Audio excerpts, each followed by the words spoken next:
السلام عليكم.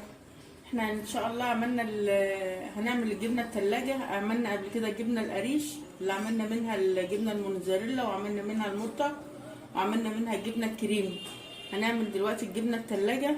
دول 3 كيلو لبن، هنحط عليهم معلقتين كبار منفعه، وهنحط عليهم معلقتين ملح، وهنحط معلقتين زبادي. بس هنضرب الزبادي كويس قوي.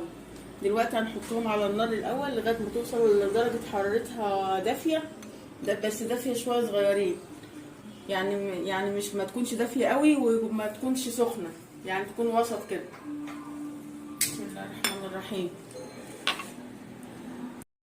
وكده اللبن دافي لدرجه حرارته تكون 38 درجه، او تكون دافيه بس ما تكونش سخنه. يعني تجسيها كده بصبعك، لان مش لازم يعني جهاز اللي هو بتاع الحراره دوت اللي بيقيس الحراره، احنا نحسها كده بايدينا.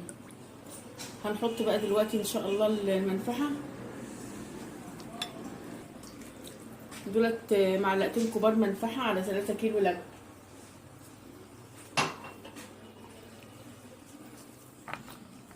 ودوت الزبادي ضربناه حلو قوي، لازم نضربه كويس جدا، وبمعلقتين لبن برضو معاه. ده بيخليه يتفاعل على طول ويبقى يعني فيه مفهوش، ميبقاش صايص، يبقى متكتل كده.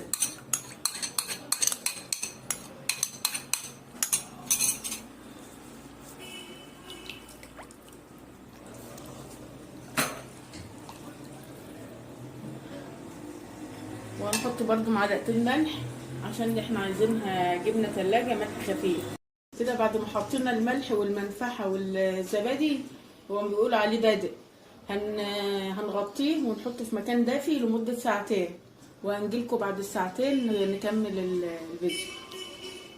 بسم الله الرحمن الرحيم. بعد ساعتين اتكتلت اهيت.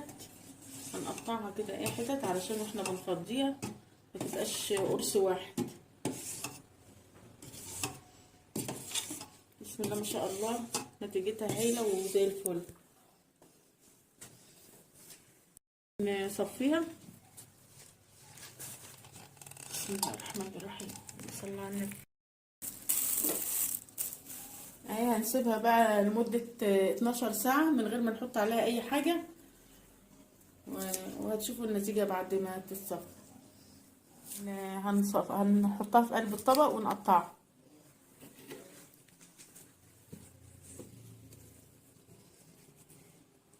احنا كده قطعناها اهوت، وهنلفها كل قطعه في ورقه. بسم الله الرحمن الرحيم. دي جبنه تلاجة، نحطها في قلب العلبه.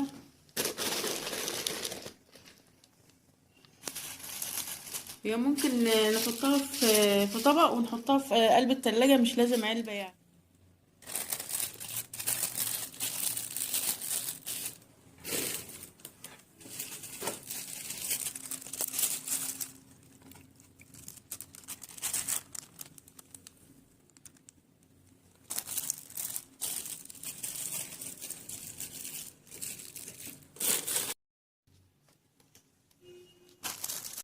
نحط الشرش اللي طلع من الجبنة، هنحطه لغاية ما نغطيها ونحطها بقى في التلاجة، ونقفلها كويس ونحطها في التلاجة.